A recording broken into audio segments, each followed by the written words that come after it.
Shalom, saya Magdalena Sulo.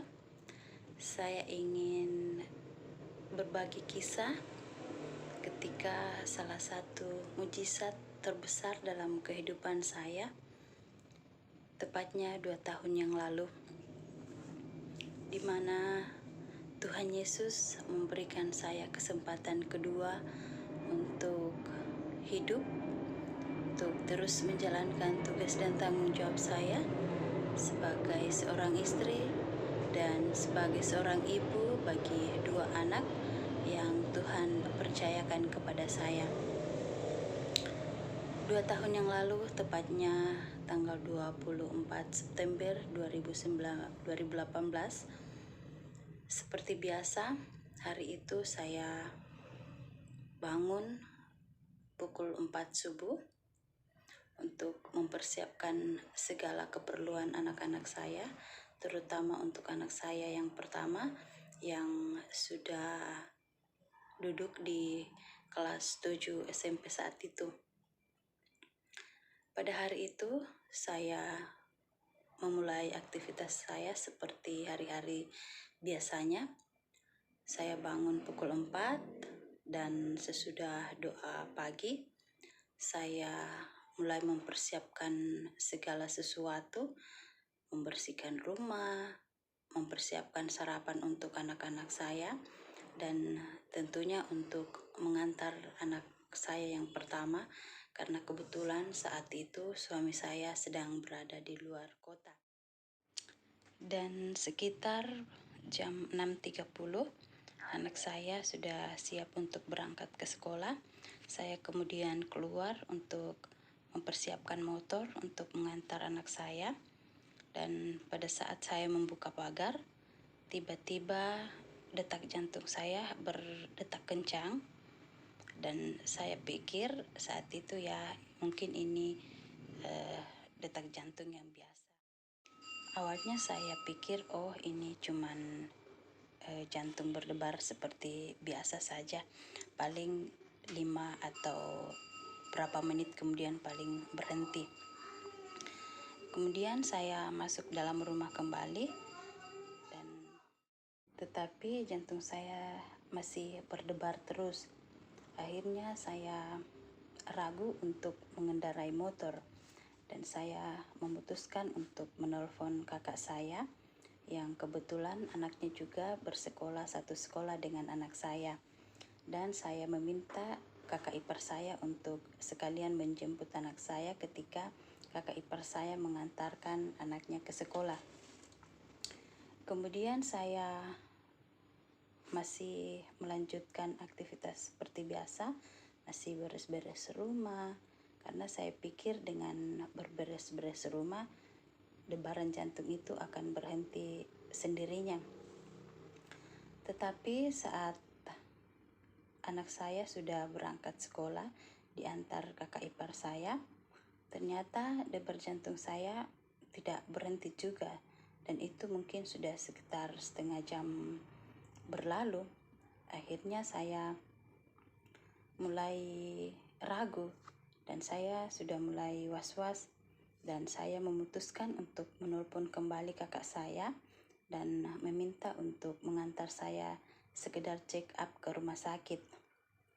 Dan sesampai di UGD, para medis, para dokter langsung melakukan tindakan.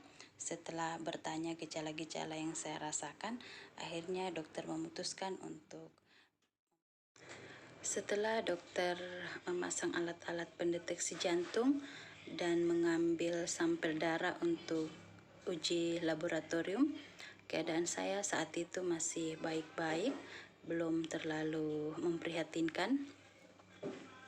Dan setelah hasil lab keluar, akhirnya dokter menyarankan untuk saya rawat inap saja supaya dokter masih bisa observasi selanjutnya karena sepertinya ada gangguan pada jantung. Akhirnya saya pun menghubungi suami saya yang saat itu sedang di luar kota, menginformasikan bahwa saya harus rawat inap karena sepertinya ada gangguan pada jantung saya. Saat itu suami saya bertanya apakah dia harus kembali ke Makassar atau tidak. Tetapi karena kondisi saya saat itu, saya pikir paling cuman beberapa hari saja rawat inapnya. Saya bilang tidak usah, lanjutkan saja tugasnya. Nanti kalau pekerjaannya sudah selesai baru balik lagi ke Makassar. Toh di sini ada juga kakak-kakak yang bisa menjaga saya, membantu saya menjaga anak-anak di rumah. Dan debar di jantung saya itu sudah semakin kencang, dan para medis, dokter sudah mulai ketakutan. Dan karena saya pikir masih biasa-biasa saja, saya masih sempat bertanya ke salah satu dokter, "Dok, bagaimana keadaan saya? Memangnya saya drop ya, Dok?" Dokter itu cuma menjawab, "Iya, Bu. Kami akan berusaha semaksimal mungkin, Ibu yang sabar ya. Ibu berdoa ya supaya kita bisa melakukan yang terbaik." Nah, pada saat itu saya baru sadar, oh ternyata saya sudah mulai drop. Saat itu kakak saya yang menjaga saya sudah mulai ketakutan, sudah hanya bisa berucap, "Kamu yang kuat, Dek, kamu yang kuat." Dan saat seperti itu saya sudah mulai berpesan, "Tolong ya jaga anak-anak saya kalau sampai ada apa-apa dengan saya." Karena terus terang saat itu juga saya tidak tahu apakah saya akan masih hidup atau memang waktu saya sudah selesai.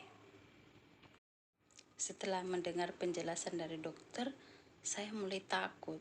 Saya mulai berpikir, waduh, jangan-jangan saya sudah mau meninggal ini. Akhirnya saya mulai menenangkan hati saya, pikiran saya, dan saya mencoba untuk menghadirkan Tuhan dalam batin saya.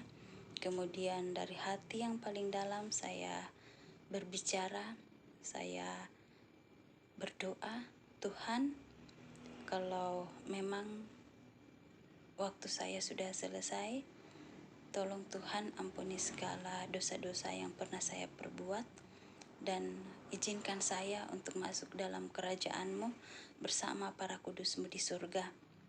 Tetapi kalau memang Tuhan masih ingin memakai hidup saya untuk melayani, untuk menjadi istri, untuk menjadi seorang ibu, saya yakin dan percaya bahwa Tuhan akan membantu saya, dan Tuhan pasti akan menyertai saya, menolong saya melewati masa kritis ini, dan biarlah kehendak Tuhan yang terjadi, jangan kehendakku."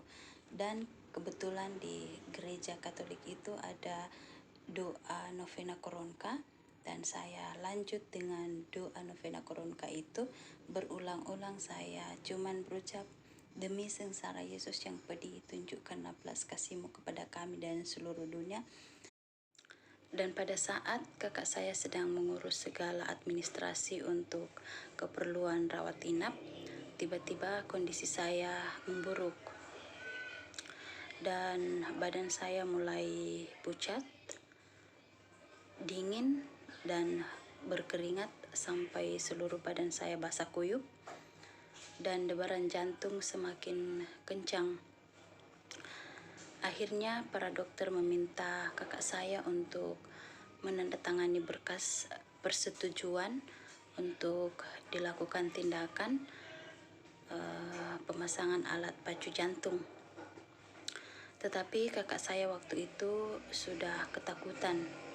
Akhirnya pihak rumah sakit menghubungi suami saya untuk meminta izin, karena menurut dokter hanya itu satu-satunya jalan untuk menghentikan debaran jantung yang semakin kencang.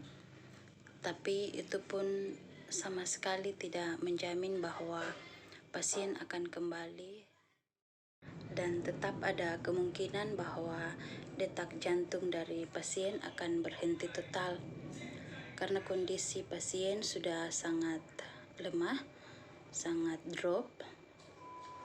Detak jantung di monitor, nadi dan tensi sudah tidak bisa terdeteksi. Akhirnya suami saya hanya bisa meminta agar dokter melakukan yang terbaik, dan akhirnya kakak saya bersedia untuk tanda tangan, dan dokter bersama tim mulai melakukan tindakan. Tapi saat dokter melakukan tindakan, saya sudah tidak sadar dan saya sama sekali sudah tidak bisa merespon apa-apa.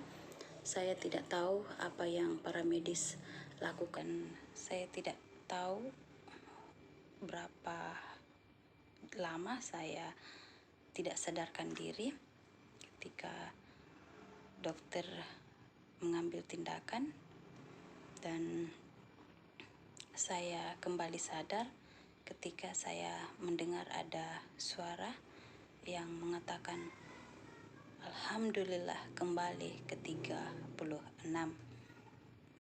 Dan sepanjang saya berdoa itu, saya juga mendengarkan para dokter, suster yang ikut mendoakan saya dengan agama dan kepercayaan mereka masing-masing. Tetapi saya yakin dan percaya mereka juga berdoa dengan sungguh-sungguh, berdoa dengan segala ketulusan. Dan setelah saya mendengar kata Alhamdulillah kembali ke 36, saya tahu, saya yakin bahwa saya hidup kembali, dan saya percaya Tuhan masih mau memakai saya. Tuhan memberikan saya kesempatan untuk melanjutkan misinya, untuk melanjutkan rencana-rencana yang terbesar, rencana-rencana Tuhan dalam kehidupan saya, untuk memberikan saya kesempatan menjalankan tugas dan tanggung jawab saya sebagai seorang istri, sebagai seorang ibu bagi anak-anak saya. Banyak hal yang saya pelajari dari kejadian itu. Mungkin yang pertama, bahwa hidup ini hanya sementara. Kita tidak pernah tahu berapa lama waktu yang Tuhan berikan kepada kita, dan segala yang ada di dunia ini kelak akan kita tinggalkan semuanya. Dan yang akan menjadi bekal kita nanti hanyalah amal dan karya kebaikan yang kita perbuat sepanjang perjalanan kehidupan kita. Dan saya selalu berharap bahwa di balik kesempatan kedua yang Tuhan masih berikan kepada saya bisa mempergunakan kesempatan ini dengan sebaik-baiknya, terus berkarya, terus melayani, terus menyampaikan firman Tuhan, menyampaikan kebesaran namanya. Dan semoga lewat kesempatan yang kedua ini, saya mau belajar untuk menjadi pribadi yang lebih baik lagi, untuk mengejar perkenanan Tuhan, untuk mencari keinginan-keinginan Tuhan, lebih mengutamakan perkenanan Tuhan daripada kepentingan-kepentingan pribadi saya. Karena sesungguhnya segala sesuatu yang saya perlukan, Tuhan sudah sediakan semuanya. Bahkan terkadang Tuhan memberikan kepada saya lebih dari apa yang saya harapkan. Karena saya yakin dan percaya hidup saya adalah dalam pemeliharaan Tuhan. Saya berharap bahwa lewat kesaksian ini kita semua bisa belajar bahwa tidak ada sesuatu yang mustahil bagi Tuhan, dan kehendak Tuhan adalah yang terbaik untuk kehidupan kita. Tuhan selalu memberikan yang terbaik sebelum kita memintanya. Terima kasih. Shalom. Tuhan Yesus memberkati.